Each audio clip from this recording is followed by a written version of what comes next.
बहुत ही significant development है, दो चीजें सामने आई हैं।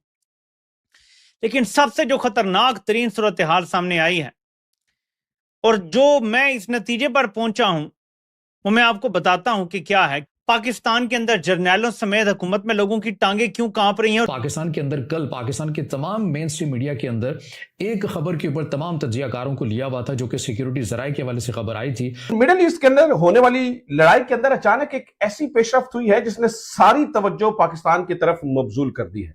इस लड़ाई के अंदर इससे पहले ना पाकिस्तान का कोई लेना, ना कोई देना, ना पाकिस्तान का जिक्र, ना अस्कार। लेकिन अचानक कुछ चीजें ऐसे हुई हैं कि इस पूरी सिचुएशन के अंदर पाकिस्तान इस मंजरनामे में दाखिल होता हुआ नजर आ रहा है। डिफरेंट इसके वो खबरें हैं इसके बारे में। और ये जो आकाश एयर डिफेंस मिसाइल सिस्टम है, ये आकाश प्राइम एक इसका वेरिएंट है जो कि अपग्रेड किया गया है। और ये medium range surface to air missile system है जो कि इंडिया के डिपार्टमेंट ऑफ जो रिसर्च एंड डेवलपमेंट ऑर्गेनाइजेशन, जिसे DRDO बोलते हैं, उसने किया है।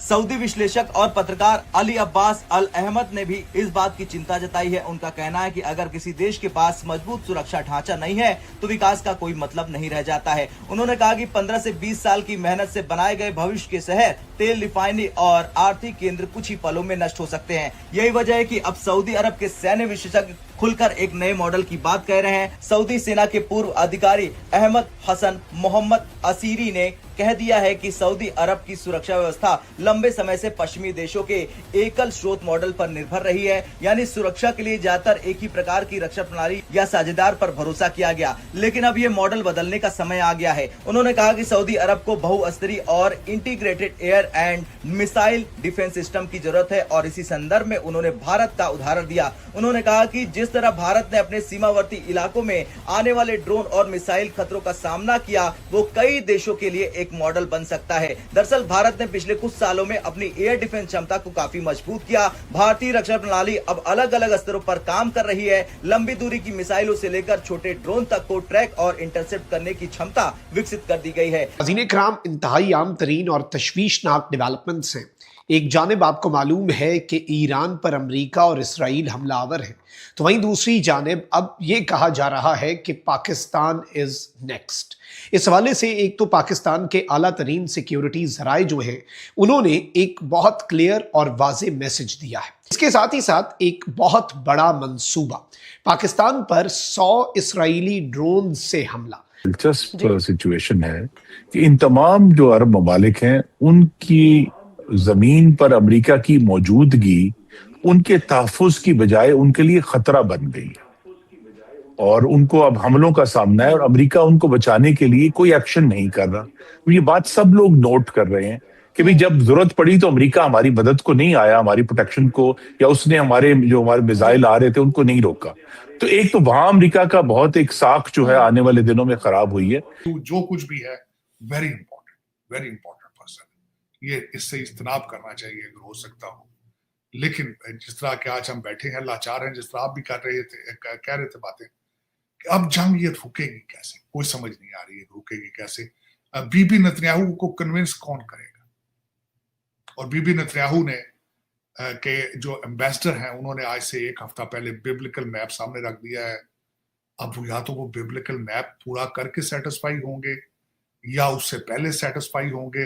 ईरान खत्म हो जाए, पाकिस्तान अगला निशाना बने, सारे मुसलमान या तो घर वापसी हो जाए, इनकी किधर चले जाएं, पता नहीं, कुछ समझ नहीं आ रही चीमा साहब के ये इस दुनिया का क्या बनेगा। मैं तो आई एम वेरी कंफ्यूज्ड। मैं खबरें देख कर जो देख रहा हूँ और उसमें सदाकत कहीं से नजर नहीं आता।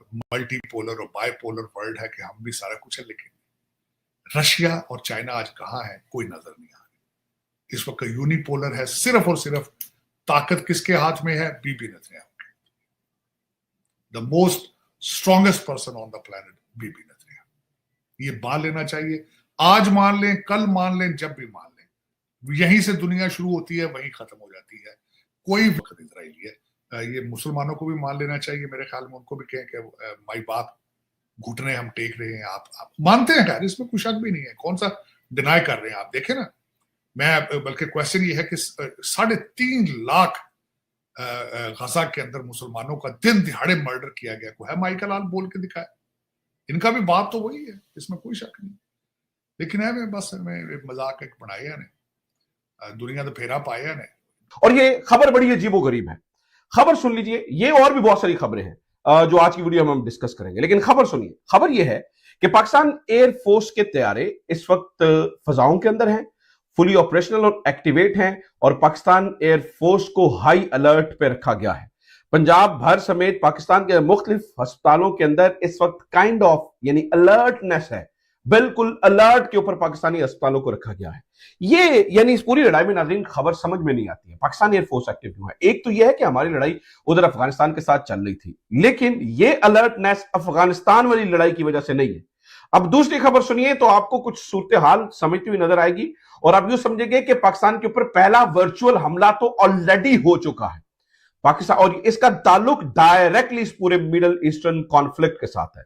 नाज़रीन खबर यह है कि इस वक्त ईरान की फजाओं का इस्तेमाल करते हुए, यानी ईरानी एयर स्पेस का इस्तेमाल करते हुए जो सेहूनी तैयारे यानी इजरायली रियासत के तैयारे हैं, इजरायली तैयारे इस वक्त पाकिस्तान के बॉर्डर के बिल्कुल करीब जो है वो प्रवास कर रहे हैं, और ये तैयारे पाकिस्तान बॉर्डर से तकरीबन 70 किलोमीटर दूर चाबहार को निशाना बना रहे हैं, लेकिन ये तैयारे पाकिस्तान की सरहद के बिल्कुल करीब हैं। दूसरी जानिब एक तरफ यानी कि इजरायली जेट्स नाज़रीन फजाओं में है और वो पाकिस्तानी सरहद के बिल्कुल करीब पहुंचे हुए हैं, जबकि दोस्तों, एक वक्त था जब सऊदी अरेबिया और पाकिस्तान के बीच डिफेंस पैक्ट की बहुत ज़्यादा चर्चा थी। पाकिस्तान में तो जैसे जश्न का माहौल था। उनका कहना था कि जब भी सऊदी पर कोई आंच आएगी, पाकिस्तान की आर्मी वहां ढाल बनकर खड़ी होगी। लेकिन दोस्तों, रियलिटी चेक तब मिला जब हाल ही में ईरान ने सऊदी की ऑयल रिफाइनरीज पर अटैक किया। उस वक्त ना कोई ढाल दिखी और ना कोई डिफेंस सिस्टम काम आया। इस इंसिडेंट ने सऊदी अरेबिया को एक बहुत बड़ा लेसन सिखाया है और उनकी नज़रें अब इंडिया की तरफ मुड़ रही हैं। सऊदी को अब समझ आ चुका है कि सिर्फ दोस्ती के वादे काफ़ी नहीं होते, टेक्नोलॉजी और रिलायबिलिटी ज़्यादा मैटर करती है। पाकिस्तान के साथ रिश्ते रखने में उन्हें वो सिक्योरिटी नहीं मिल रही जिसकी उन्हें ज़रूरत है। जब भी रिफाइनरीज पर ड्रोन और मिसाइल से हमला हुआ तो सऊदी के सिक्योरिटी एक्सपर्ट्स हैरान रह गए।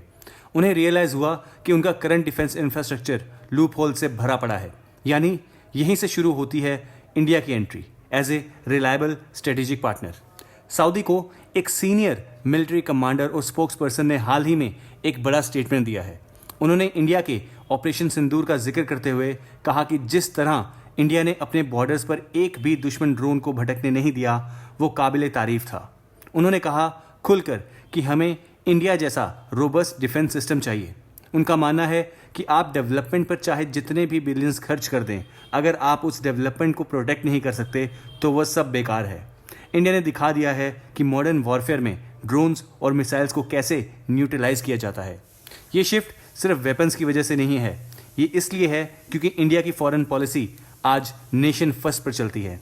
सऊदी अरेबिया अब समझ रहा है कि इंडिया के साथ डिफेंस और टेक्नोलॉजी में पार्टनरशिप करना उनके फ्यूचरिस्टिक विजन के लिए बहुत ज़्यादा ज़रूरी है।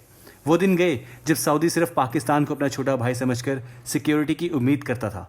आज का सऊदी अरेबिया मॉडर्न इंडिया की कैपेबिलिटी और भारत की मिलिट्री स्ट्रेंथ का फ़ैन हो गया है। दोस्तों, आपको क्या लगता है कि सऊदी अरेबिया को अब पूरी तरह से इंडिया के डिफेंस सिस्टम पर रिलाई कर लेना चाहिए? कमेंट में अपनी राय ज़रूर शेयर करें। एंड अगर आपको वीडियो अच्छा लगा हो तो वीडियो को लाइक और चैनल को सब्सक्राइब करना ना भूलें। मिलते हैं अगली वीडियो में। जय हिंद।